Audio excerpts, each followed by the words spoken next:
It's strange sometimes. Yeah. They told me don't make a promise you can't keep. Everybody live a little, everybody die. Yeah. I guess fuck it. That's life. What you gonna do? Man, I swear that's what I dream about. That's life. Baby, I was spending it all with you. Yeah.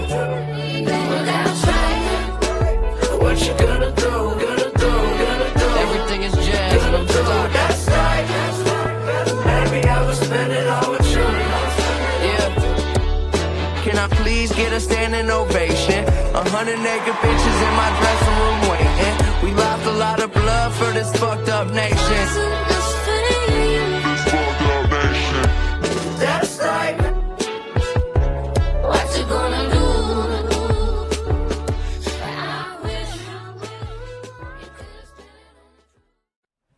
Welcome to That's Life Podcast, Episode 7. I'd like to thank everybody that's been listening to this podcast over the last 6 episodes, now going on to 7, and I'd like to welcome all the new people that are just tuning in, and I'd like to just give a brief refresher on what this podcast is encompassing, what we're touching on. So in general, the podcast is about topics, that's life, so topics that we encounter on the day-to-day, things that we maybe aren't necessarily too thrilled about, how society's going, and then just mindsets that we could hold and action steps we could take in order to maneuver through life a little bit easier, and also just kind of to create a community of people knowing that we're all in this together, we're not alone. We're trying to make the world a better place, and this is one of the areas that I'm doing this in personally, is through podcasting, bringing awareness to certain subjects, giving my viewpoint on it, relating my experiences, and then that relates into what today's specific topic is, which today's topic is vulnerability. So through this podcast, I try my best to be vulnerable and share my own life experiences and mindsets that I hold, and today it is a really important topic, I feel, that is just super beneficial to mindfully use when trying to maneuver through life and create relationships, whether that be romantic relationships or friendships or even business partnerships, just knowing where the other person, what maybe some of their trials and tribulations, what they had to overcome, and ultimately being vulnerable in that process, and how it's helped me to be that way, and how potentially it could help you guys. And then also, I'd like to introduce, with no further ado, my lovely partner in crime, the Mrs. Larinalison. Hello, everyone. Thank you, Jordan, again for having me. I'm so excited that we're doing another episode. Today's topic is getting raw, getting real, and this is an awesome topic for us to be going over today because this is something that, has been prevalent in our life lately, and so I'm super excited to talk about this and kind of get vulnerable with it. Yeah, definitely. I appreciate that. So let's get into it. Once again, thank you everybody for listening. The topic's about vulnerability, and I'm going to start being vulnerable with you guys. So the reason why we chose this topic is because it's been recent in our experience with some new friends we made, and being open and vulnerable with them, and them reciprocating ultimately the open and vulnerableness, and through that process realizing that a lot of people don't have that space where they could be open and vulnerable, and they second guess coming across, because it's one of those things where people think that they could be taken advantage of being vulnerable. And I'm not going to completely say that that's false, but that's where discernment has to come in while being vulnerable. Like, who are you being vulnerable with? Ultimately, what are the intentions of the vulnerability? And then how to mindfully maneuver through that. And it does have to go into the discernment, like I said, being able to talk to people. Yeah, so just being able to talk to people, connecting on vulnerability. And through this recent experience, just knowing that it's hard for people to be vulnerable, and I completely get that, and I understand that. And my own personal experiences with me being vulnerable is I have a lot of great friends of who I've connected with over the years. And ultimately, like, there's one common denominator between all of my really close friends is that I have been personally vulnerable with them, and they have been vulnerable back in return. And it's just accelerated friendships and trust and the dynamics and conversations and ultimately problem solving skills that you're able to do when you have that trust through vulnerability built with people. Is I got something going on in my life and I need advice, or I'm scared or frightened, and I've gone to this person before and expressed them to trials and tribulations that I've gone through, and they're minimally able to at least hold space for myself. Maximally, they're able to be like, well, dude, you got through X, Y, and Z. You know where you're, like, you know you're going to be fine. Like, recently, in particular, I lost my job going on 3 weeks tomorrow, which I'm still really grateful for, low key. Not upset with that by any means. But even the friends I've talked to about it, they've known me for years, and they've seen me overcome a lot of different stuff in my life, between professional or personal, and they know the type of person I am. So just their words of encouragement go a long way, but I'm able to have that based on the vulnerability and past problems I went to them with, and it's a give and a take too. I don't want to say that I'm the one always being vulnerable, being like, oh my God, I just lost my job. I need you to come pick me up. That's not at all what I'm saying or what I do. But it's a two-way street too. Somebody else goes through some trials and tribulations, or they're feeling down and out based on something going on in their life. Just being able to be there for them, hold the space, and then kind of reflect on my own experiences and try to help them to move mindfully through theirs. So I feel like it's super important for building lasting relationships is vulnerability. I know even in my romantic relationship with Allison, that's one thing that I always tried to do. I'm not going to say I was always the best at it for different reasons in our relationship, but I was generally always as vulnerable as I could be based on my current understanding of the world at that time. I think we're at an all-time high right now for the vulnerability we're sharing with each other, and I'm really grateful for that. I know it wasn't always the easiest for you to be vulnerable with myself, or even probably yourself ultimately, because we're all always reflecting what's ever internally going on in our heads. So I just like to get your viewpoints and where you stand on the vulnerability that you have in your life experienced. Yeah, so being vulnerable is something that I wasn't really faced with head on or noticed, I guess, until I was in treatment. I remember at one of the classes that we took, we did a workshop, and they showed us a Brene Brown TED Talk, actually, and it was talking about guilt and shame and brought in vulnerability. That was a big topic. And I didn't really know at that time that I had not been letting myself be vulnerable. I mean, I might have known, but it wasn't something that I even really thought about until then. And I was like, yeah, I definitely am not vulnerable with people.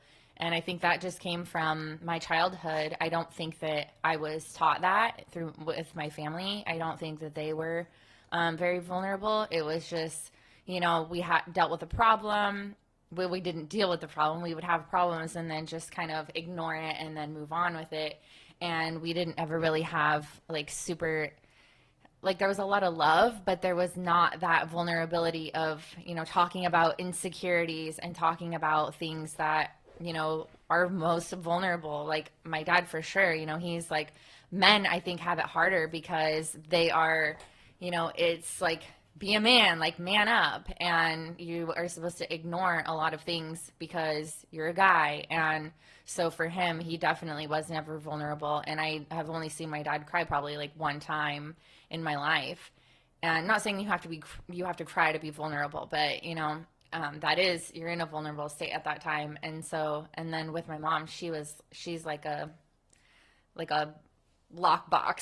She is full of just hold everything in. And so for me, I think I was taught that at a young age to not really be vulnerable. And I think maybe I tried to, but it just wasn't dealt with properly, and not the way that I felt like I would be vulnerable. I would try to, and then either things would get shut down, or like I would be made fun of, or I would just get ignored completely. So I think that set the tone really for the rest of my life, that I just stopped opening up to people, really. I equaled vulnerability, equaled getting ignored or getting by, like nothing. I didn't feel like I was seen or heard. And so I was like, there's no point in me being vulnerable.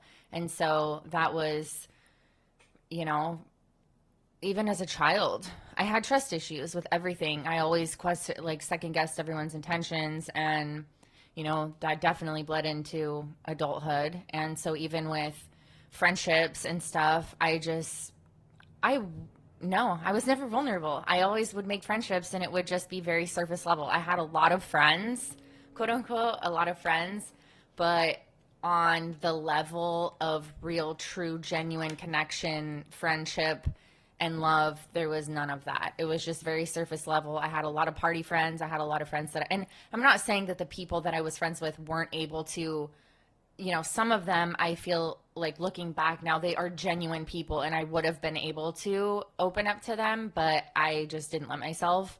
And not all of them, some of them, but I just wouldn't. And I just always thought of myself as being like self-sufficient. I was, good on my own, like me, myself, and I. And I was okay with that. And so I just locked a lot of stuff inside. And I feel like I tried to be or come off as like this super strong individual who like didn't need anyone and didn't need to ask for help, and didn't like, I hated asking for help for anything and opening up about like my real true feelings, because I think, like you said, I wasn't being vulnerable with myself, and I don't think that I was really being honest with myself. And so until I don't even know. I mean, I might have started to open up like tidbits here and there for people throughout my life, but I would definitely pick and choose. It wasn't like full guard down vulnerability. Like I would pick and choose what I was vulnerable about, like things that were less, like I'll give them this little information so that it's like a facade. I'm like, you think that I'm being vulnerable with you, but I'm not really like completely letting my guard down. So it would be like, I'll be vulnerable with you about this one topic, but if it doesn't go my way, I'm not going to be heartbroken. So I was like still safeguarding myself. And really until even in the beginning, I wasn't vulnerable fully with you. I was still like vulnerable with you in certain aspects.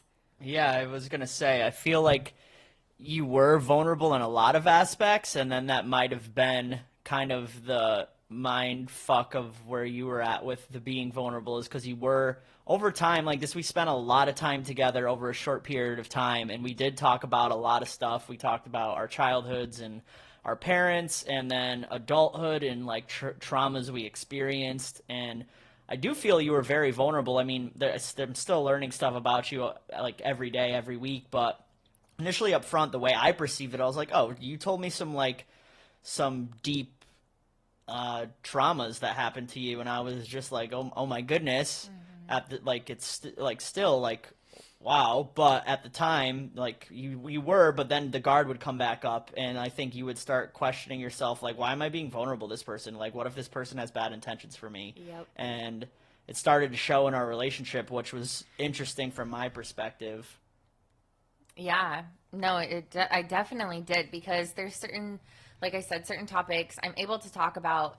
And at the time of us getting together, I really do feel like, my higher self, I feel like I knew you before I knew you. Like it's been, a crazy experience, but I did start to let my guard down and start to really have these conversations with you and be vulnerable with you about certain things. But definitely after like a couple months, it was once it started to set in the reality of, because it was like we're on this high. I'm like, oh, I'm in love. And then it was like, oh my gosh, this is a person that I'm really thinking about, having a future with and doing things with. And then shit got really real. And so I was like, because I was like I said, I could be vulnerable and open up and everything like that. But it was in little bits and pieces here and there, I never really had to let that like guard fully down, because prior to you, there was I was, not in a relationship for a really long time. And even the past relationship before you was pretty short. I mean, it was a little bit vulnerable, but it was, that was just an experience in itself, but it was totally different than when me and you got together. It was just like, okay, like our lives are colliding, and like they had a lot, going forward together. And I was like, oh shit, like my image started cracking of what I, was putting off to the world. And to you, I was like, oh my God, like I'm letting this person in to the realest, rawest parts of my life that I painted this pretty picture of what I thought, of what I wanted people to see me as. And me letting you closer was like, oh shit, like he's going to see that I'm not perfect. Like I am not this, I don't have it all together, and I'm scared shitless, I don't know what I'm doing in life. But my whole goal was to basically show people that I did. And so once you started getting to a point where like we were getting closer, and then it was just like I got really scared, because I was like, oh my God, I don't know how to be vulnerable with this person, like truly. And yeah, my guard started going back up, and I was like, I don't know if I can really trust him. It was like this weird mind thing that like I genuinely wanted to feel like I could, but then I had also this other, thing in my head that's like, no, like always question people's intentions with you. Like nobody really is just that good of a person and cares that much about you. Like truly, I was like, why? And it comes back to, we were talking about this the other day, but I think it comes back to worthiness as well, not feeling worthy of it. And so I was like disallowing the love coming to me, because I was like, how could this person like love me that much? Like I'm skeptical. Like, I don't know. I don't believe this. So like, yeah. Yeah, it was a super interesting experience to go through that together ultimately and see that firsthand play out. And it was, at the time, it was hard for me to make sense of too. I'm very grateful that ultimately we were just able to kind of work through that and then continue to be more and more vulnerable as our relationship continues to progress, because without that vulnerability in a relationship, it's not going to probably work out so hot. But one of the things, too, that's really been coming to light recently in our relationship is I always thought we were very vulnerable with each other. And, I mean, from me to you, I don't think I was as vulnerable as I should have been in the past. And one of the reasons why is because I didn't necessarily feel safe to be that vulnerable. Like even what you felt then, maybe towards me, it was like everything there is to know about my life except one aspect that I don't feel safe coming to you about. And we've worked through that, and we're continually working through that. So I'm grateful that we have that. And like two things that have been really helpful with me fully being vulnerable in like our relationship is just feeling that safe space, being able to know that I could come to you about things and not get judged for it. I mean, it might not be something you want to hear, or I might tell you something I did that you don't want, like that isn't going to sit with you the right way, but at least the outward reaction of me coming to you isn't going to be in an aggressive tone or make me regret telling you and being like, oh, I could have just kept this to myself and you wouldn't have known, and I didn't have to deal with this reaction. So that goes for all relationships and friendships as to why it works out to be vulnerable. And then that's also like, that's kind of my barometer too for friendships or relationships, is being vulnerable about a topic or a subject, and then how the person that you're telling, how they interpret it and what their reaction is to you. If they're super judgmental and critical of whatever you're telling them, then that's definitely a sign to that they're not, that they're not the person that you go to with your problems or your issues, and you might not reach that level of friendship with them, which is unfortunate. But the other aspect that I wanted to touch on involving that has allowed me to be vulnerable with friends and like in my friendships and relationships for that matter is psychedelics. Like, whether that be like with me and you, I know we've had great vulnerable conversations while using ketamine, and it's really helped us to take down that level, that like egoic level of judgment for one another, to kind of raise that, like to bring that down, so we're able to just communicate openly and honestly without fear of what the other person's going to say in return. It's kind of just like you're just a receiver and you have no ill intentions for whatever the person is telling you. So like that's really helped us personally, being able to kind of break those barriers down and not like of non-judgment. And then in my other friendships, what's helped me, it's probably done the same thing. It just doesn't feel as direct as the ketamine experience with you, but like other psychedelics like mushrooms or like LSD, those in particular, some of my friends have helped us be vulnerable, because you can have your ups and downs while you're like in your journey, and just being able to be like, I keep experiencing this, or I keep having this thought, or like this is really bothering me about my life, and then just being able to, and it goes both ways. Both people are kind of in this vulnerable state, so you're able to kind of reciprocate the energy back and forth. And so those are areas that have helped me. I'm not advising that everybody go out and do ketamine if they're trying to like get to the bottom of something with their friend. I mean, this has been a going on 7-year now process and journey with psychedelics, where I'm at a place to understand the utility of them and not the escapism of them, and setting intentions. Exactly, and the respect for it and the intentions. And it's not, and like I said, this has only worked for me because of my own experiences, and then my like friends that I have and relationships that I have with our own experiences with it, being decently knowledgeable and respectful of what the medicine provides. But those are areas that's helped me. I don't know what your thoughts are on any of that. Yeah, I wanted to say before I forgot that two things that I really think that I want to say the positives of vulnerability too, because I kind of talked about me not being vulnerable with people, but some benefits that do come from being vulnerable and choosing to, open up to somebody and in a safe space when you know that you can speak to them. And thankfully, in our relationship, I know that it's been a little bit challenging, and I haven't always been that for you, but you have always been a safe space for me, whether I wanted to see that or not, or believe that. You have always been, a person that I could come to with anything and have have non-judgment and just look at the situation for what it is. And so I'm super, super grateful for you for that, because a couple of things that if you do decide to be vulnerable, not only is there a possibility to create an even deeper connection with the person that you're being vulnerable with, because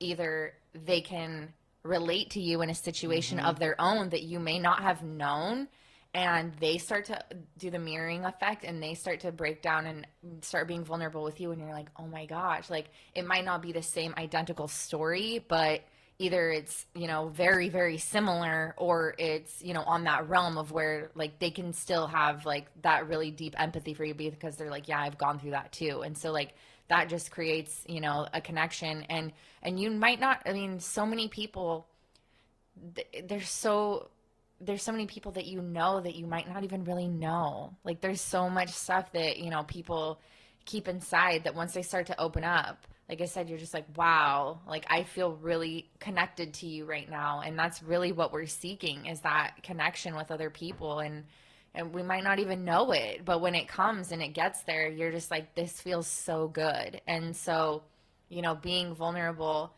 and sharing your story might really help somebody that, isn't quite to the place of being ready to share theirs or acknowledge theirs. But once they hear yours, they can let theirs out, and they can not feel so, whatever emotions that they're holding on to with that event. And so I think that it's a really, really great thing for that. Yeah, it is a great thing for that. And I appreciate everything you just said, and thank you for like acknowledging the space that I was trying my best to create for us, and I appreciate you as well for creating that space in our relationship. I think that it's super important. And like one of the things that I was thinking of when you were talking is, I feel like people have an issue being vulnerable because they think they're going to get taken advantage of. And from a male's perspective, I mean, I guess you can get like beat up, but mostly at this stage of most people's lives, my life in particular, the only real thing that that I could relate to maybe being thinking you're going to get taken advantage of, being vulnerable, is like financially. You think somebody's going to come in and they're going to be vulnerable and sing you a sob story, and if you're in a place where you could potentially help them financially, they might ask you for money or ask you for some sort of investment, and you don't really know the person, and you're going to give them this money in hopes that it improves their life, and then they kind of just dip out on you, and you're out thousands of dollars, and then you're asked out, and you're upset about that. But I think that's very easily navigated with discernment. Like, that's where if somebody's coming and asking you for money, it's very easy to be like, well, why don't you have your own money? Like, I always remember one of my father's most famous things. He was very tight with his money, and any time anybody would come and ask him to borrow money, then he would go, well, why can't you go to a bank and get a loan, even if it was for a business idea? He was always just, which I'm not going to say I'm that tight, but that always stuck out in my head as to why, like, the discernment that's required. Like, not if you know somebody for years, you know whatever they're going through, you're already on the level of vulnerability, they come and ask you, they need money for something, like, that's up to you. But that's where I feel like the initial connection, meeting new people, being vulnerable with them, like, that's kind of the only fear that really sticks out in my head about being vulnerable. But I don't really think that's something to fear, because it's, like I said, somebody comes and asks you for whatever it is, a certain financial amount, then there's just a series of, like, questions. And me personally, like, I'll provide positive input back into them as to, like, why they don't need to borrow money from me. And I'm like, well, like, what, like, and we'll get to a why of why you're at this place in your life where you're coming to me and asking me for some sort of financial benefit. And that's always been silly. And I have been taken advantage of in the past with financially from, like, one instance, even before I did this podcast, that came to mind was there is a barber in New York City that I went to, and he was supposed to get me something, and then that fell through. And I remember initially, even when I told him, I was like, bro, if you can't pay me back, you could just give me free haircuts. Like, I don't really care too much if you pay me back the money. I have to get my hair cut, so I'll be seeing you every 2 weeks anyway. So if you got $300 now, I guess you'll owe me 10 haircuts. And eventually, it worked out for the fact of I got all the haircuts and everything was fine. But I really think that it's the financial aspect of being vulnerable is very easily manageable with discernment, knowing people's intentions, and then also, like, knowing your boundaries. And just telling somebody no, like, no, I'm sorry, I don't have it like that. I can't just give you the money for that thing or for your business idea, but like, I care about you and I'm down to try to help you get that because you have a valid cause or whatever it is. So I don't know if you had any similar experiences or thoughts that you'd like to share on that. Yeah, I was gonna ask you if is money, is that one of your vulnerabilities? Because I'm like, that definitely isn't the first thing that would come to mind, like, for me personally. So I'm like, is that like an individual thing, like, for you that you have, like? I don't think so, because I'm looking at it from, like, a male vulnerability perspective. It could be, I'm sure there's my own experiences are reflected into that. Yeah, But I don't, like, what is another dude going to take advantage of a dude? Like, sure, I'm like, if the dude is sick and perverted, he could date rape him or, like, do something like that. But yeah, I mean, yeah. I like, that's where I don't. There's other vulnerabilities can be like just talking about your feelings and then somebody being like, "Oh, cool." And, like, not acknowledging it, like, that will kind of probably make somebody feel like shit. So I guess maybe we're thinking of vulnerabilities in, like, different. I'm thinking of it in a broad perspective. Yeah. There's multiple different ways of being vulnerable, and, like, Yeah, I definitely don't hold that fear. Like, if I'm vulnerable, if I've talked to somebody enough and they've given me the vibe that they could probably receive what I'm saying, I don't remember a time where I was in a place where I was vulnerable and it wasn't received. If it ever happened, there might have been multiple people in a conversation, and if there was 4 people talking, but the other, like, 2 out of the 3 people I was talking to received the message and like it resonated with them, and then maybe one person it didn't resonate with, and then I'm connected with those other 2 people now, and we're kind of just all like looking at each other like, what's this dude's deal? Like, Yeah. he doesn't have anything to say. He like changes subject to something else, and then it kind of just shows the level people are at, and then like how to maneuver in that friendship or relationship or space that you're in with the person that isn't acknowledging your vulnerabilities or reciprocating.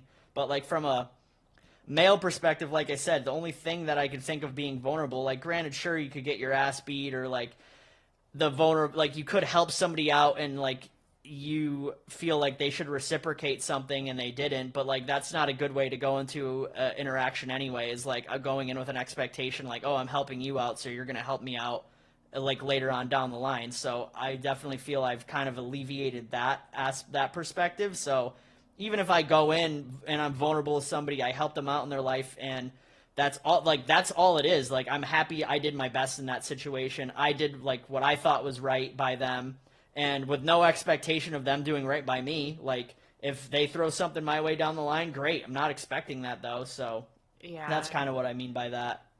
Yeah, I'm thinking, because when I said that about like the emotional part of it, I was like, well, maybe that is more of a female thing, I guess. I mean, I know that everyone has things, male and female have things that they can open up about, but if we're talking like vulnerabilities, like male versus female, we actually brought this up when we were talking about this topic, but I think that another probably something myself from my experience. I can't speak for all females, but I'm sure that there's a lot of females that don't want to open up and be vulnerable or like to men, because I, from personal experience, feel like there's men, and a lot of them, that will take advantage of your vulnerability and pretend like they care and act in a way of, like they're there for you, and they're like, like, yeah, I'm sorry, like that happened, yada yada yada, like,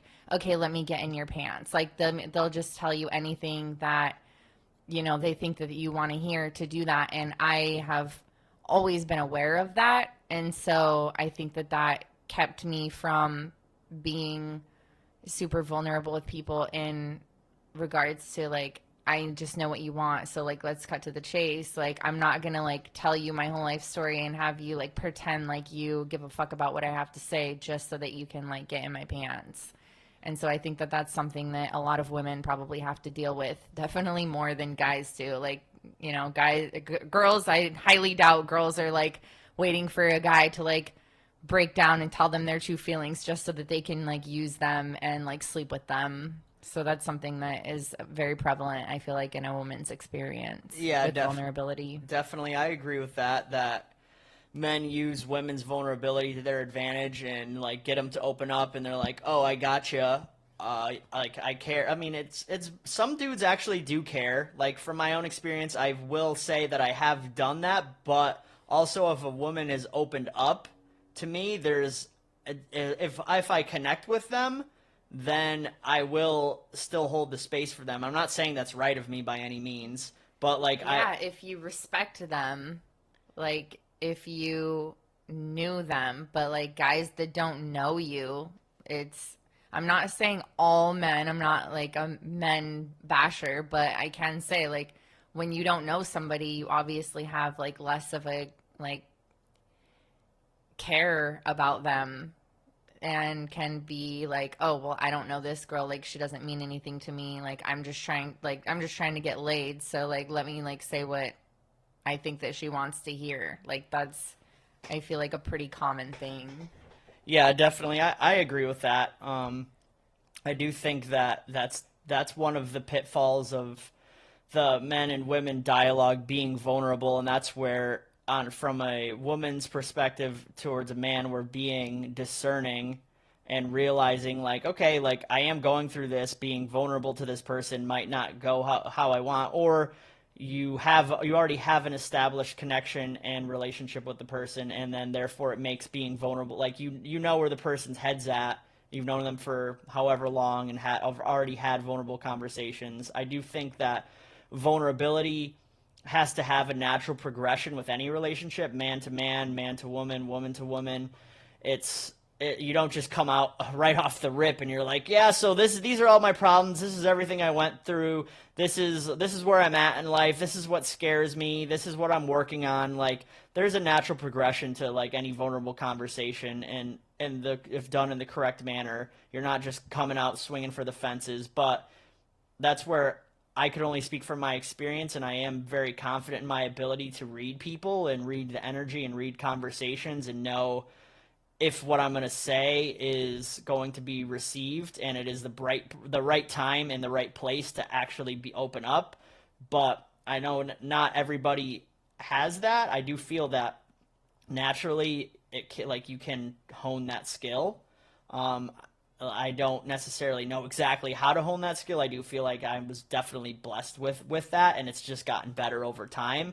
And just ultimately having those vulnerable friendships and conversations whenever they started, now it's a lot easier going forward when I meet new people and make new connections to like kind of be able to pinpoint like, okay, yeah, I could actually open up and talk with this person and be vulnerable and hear them out. So I'm not sure what your experiences are in regards to that, like the established vulnerability with somebody and talking with them. But I'd like to hear them. Yeah, I think it's really, really good that you brought up the discernment part. I agree totally about making sure to kind of, not judge, but kind of look at the person that you are going to be vulnerable with and really decide whether it's somebody that you believe is going to like take well to that, or if you're just gonna divulge to some stranger. It's like, well, then you don't really know what could happen. Like, it could go both ways. But I think for me, I wanted to bring like drinking into that because I have, probably unknowingly, I mean, sure, a lot of events that have happened when I was, blacked out drunk, where I was vulnerable to some stranger that I met, like, just because I'm drinking and I have no filter. And so I'm sure that I've said I know that I have, because I've been told, like, people would bring things up and I'm like, wait, I told you that? Like, I said that to you? And so, letting some information loosely about drinking was another, like, dangerous game for me, because I could open up about things and I could lie about things too, which is really strange.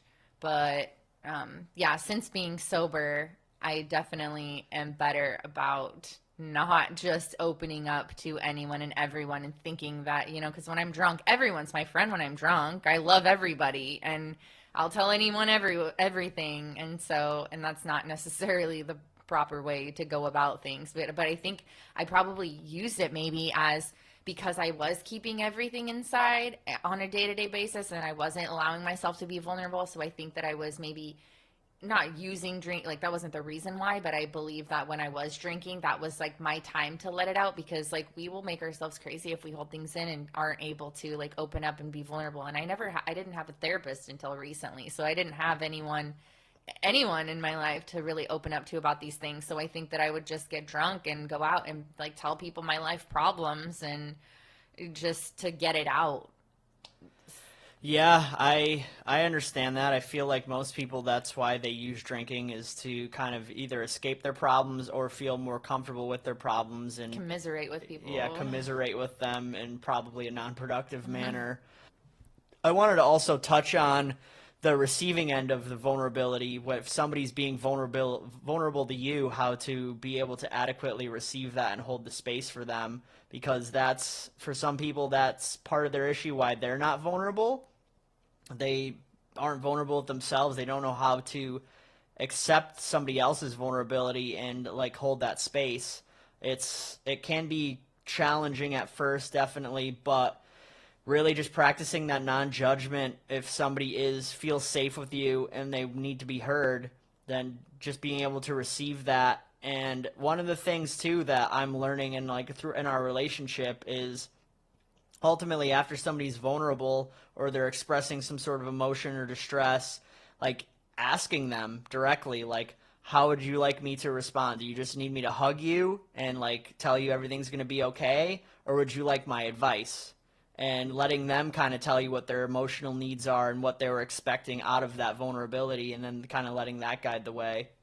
Yeah, definitely. That's huge, because not knowing to be vulnerable, I think that this was, or not knowing how to accept vulnerability, I think that that was probably, from my childhood. I feel I'm going to take it back to that, because that's kind of where we're taught that, is in our formative years. And I think that because kids, like, we're being programmed. So as children, we're going to be vulnerable. Like, we're going to speak up, and then how we get, the reaction from that. So I believe that, the reaction that I received was because it was like, they weren't able to, like, be there for me when I was vulnerable, like my own parents, because it was like they couldn't take it, so they couldn't, like, be vulnerable with others. So it's just like that closed off thing. So having,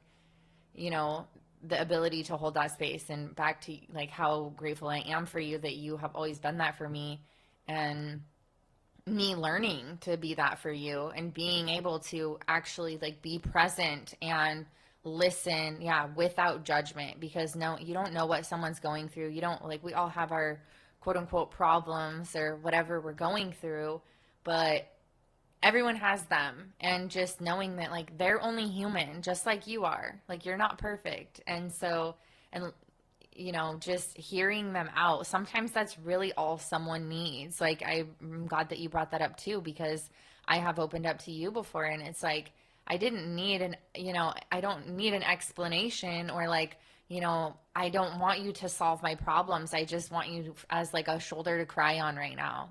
Like, sometimes that's really just all people need. And so I think that that's, a really good point that you made in asking them what they want out of it, because it does help. But me, like, with our relationship, and me being able to receive that vulnerability from you, and it makes me feel amazing. It makes me feel so much better to know that this person trusts me enough to open up. Like, that makes me feel so amazing. Like, they just told me that I am a safe space for them, and that just gives me more confidence, and, like, fills me up and fills my heart up.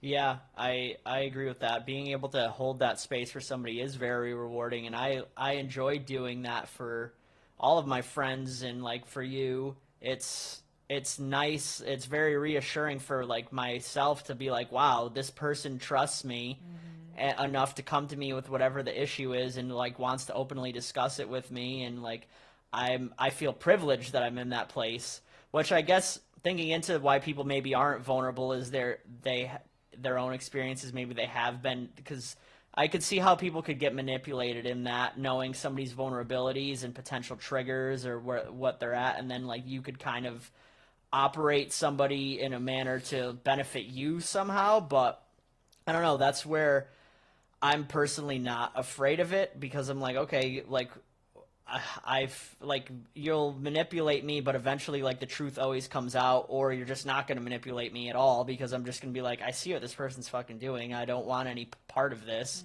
And I think that's where some reluctance is, but that's also, you just keep being yourself. And if you're doing the right thing, you're living in alignment with yourself, and, like, in connection with your highest self, eventually those people are going to either rise to that vibration and be like, oh, I see the error of my ways and I don't want to operate that way, or they're just going to not be part of your life anymore, because maybe there will be an instance where you were vulnerable with them, and then you could, like, outrightly see them using that knowledge they gained about you to operate in a way that will hurt you.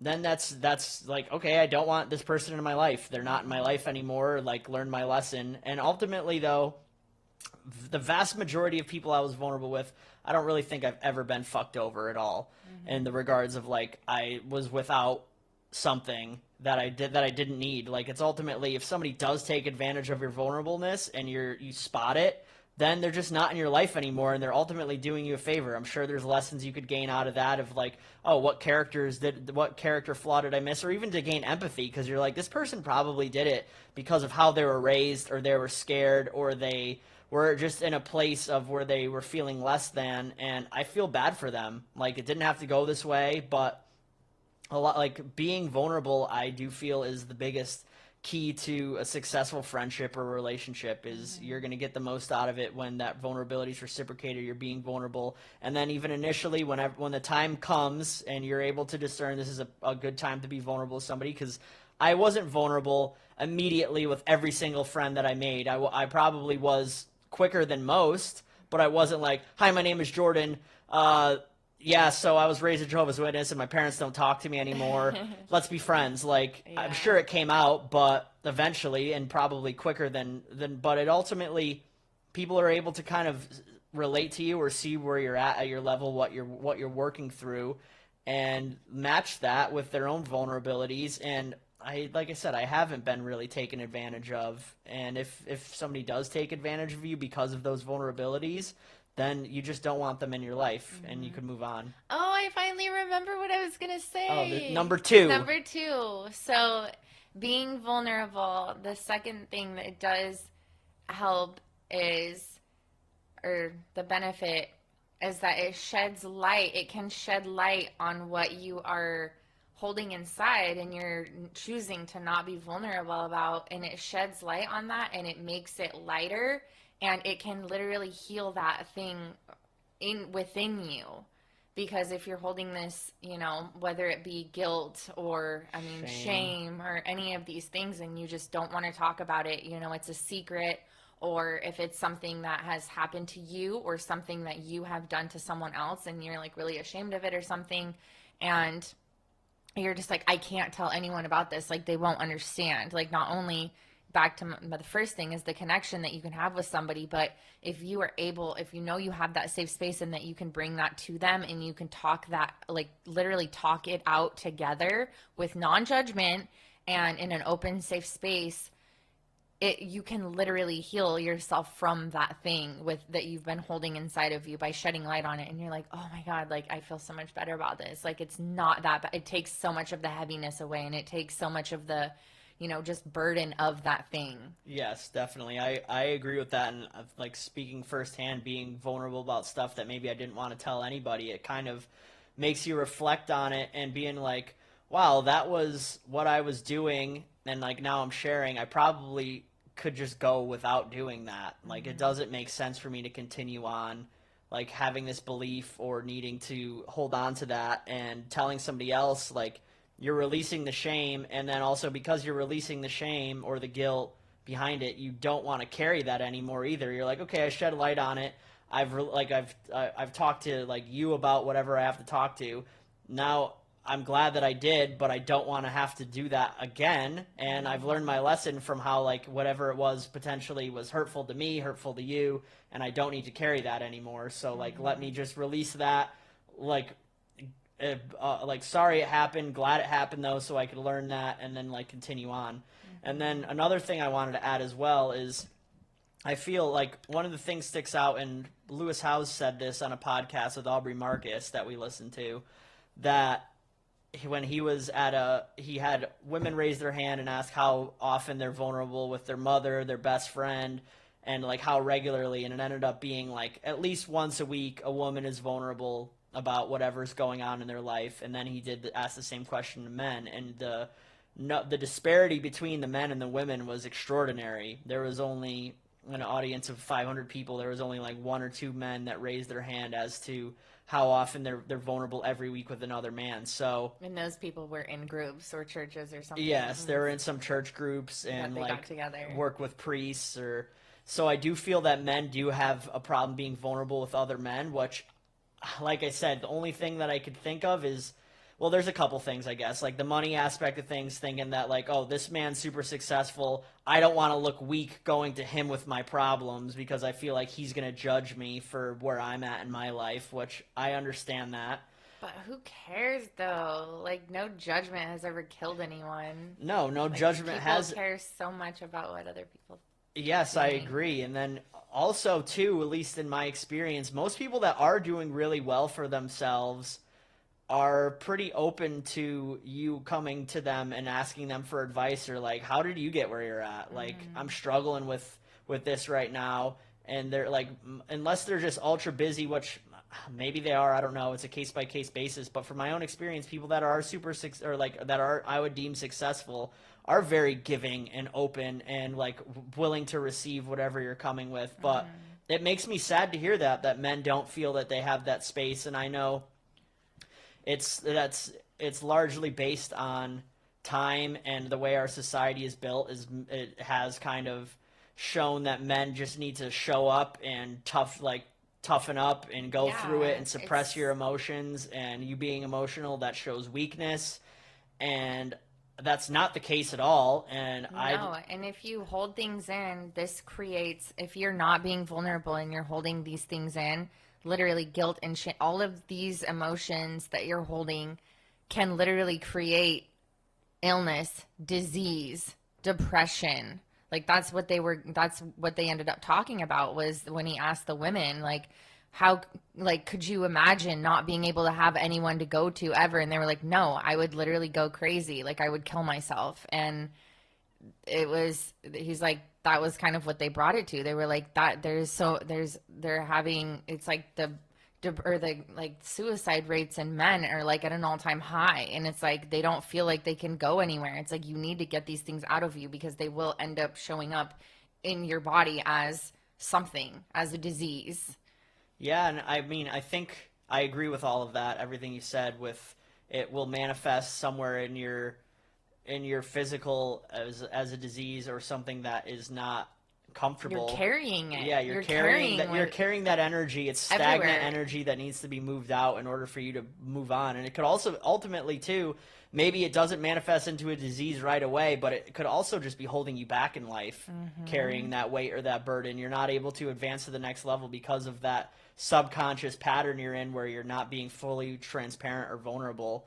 And it's holding you, it's like mentally holding you back from going on to the next level, being able to use that knowledge you gained from fully going through that experience, because you're holding yourself on that experiential level. Yeah, you're holding yourself in the past. Yes. You're replaying it in your head, and you're literally living in the past. Yep. And like recreating those emotions. Exactly. And I feel that needs to be released. And also from like a men's perspective, is that's where getting involved in like local community like outreach events and like with men's groups. I know I haven't fully dove into it, but I have dabbled in it and looked into it. And I like, one of my excuses, which is just an excuse and I need to overcome that, is just the fact of not being lazy ultimately, and not like fully diving in or being like, oh, I got work, I just moved.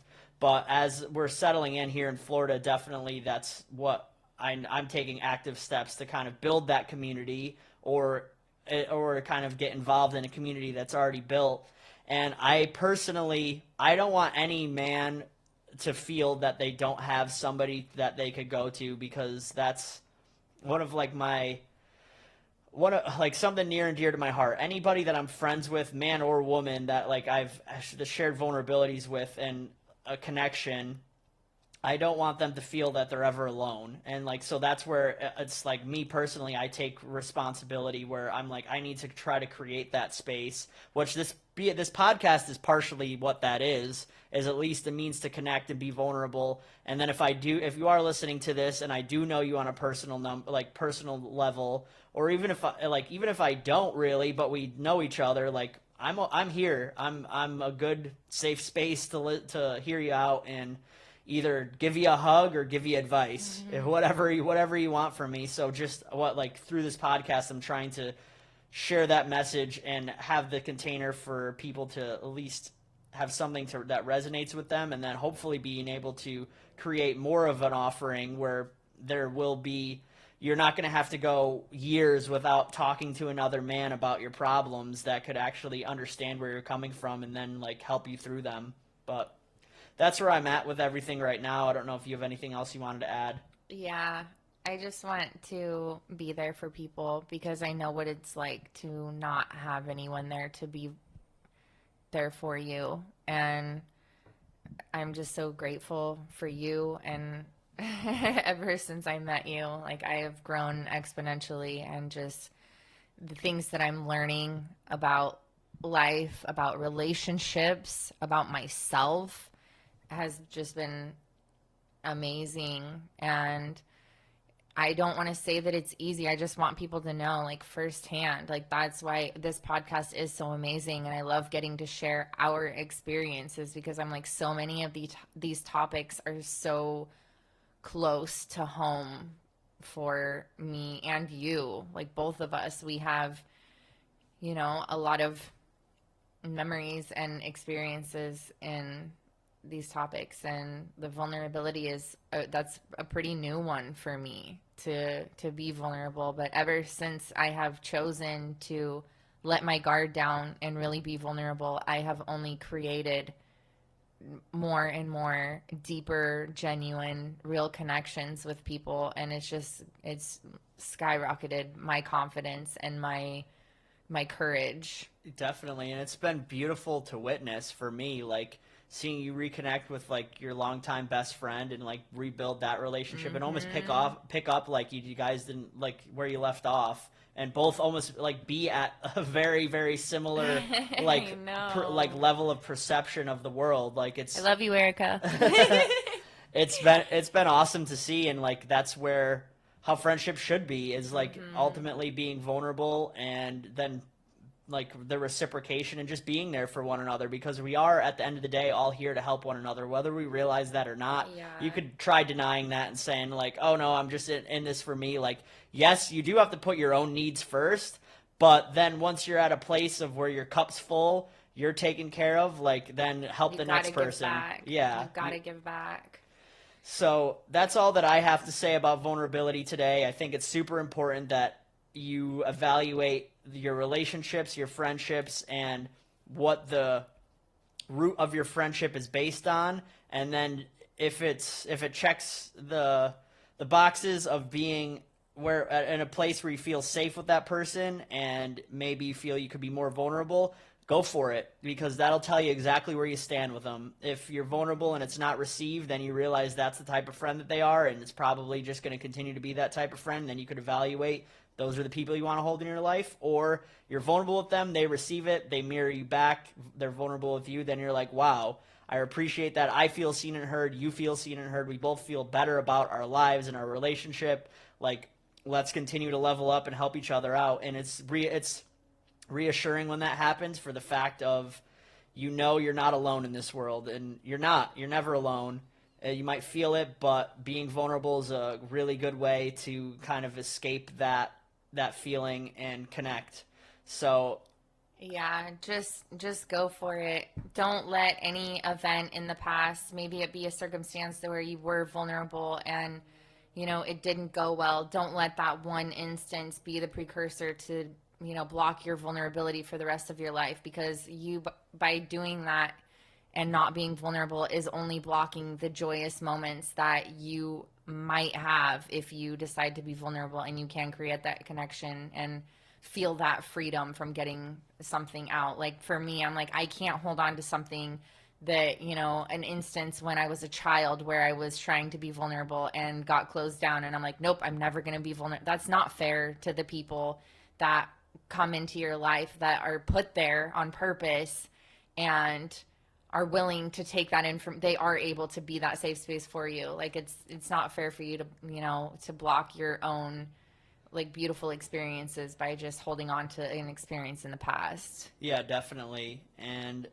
it's allow yourself to allow yourself to be vulnerable with yourself and with other people. There's a lot of good and healing that could come from the vulnerability, because that's really how you release the poison and continue to advance in your life. And we're all here for one another, and you can continue to heal. It literally is a precursor for your healing. Absolutely. But that concludes this episode of That's Life podcast. Remember to be kind, be loving, be peaceful, and be vulnerable. That's it. We're out.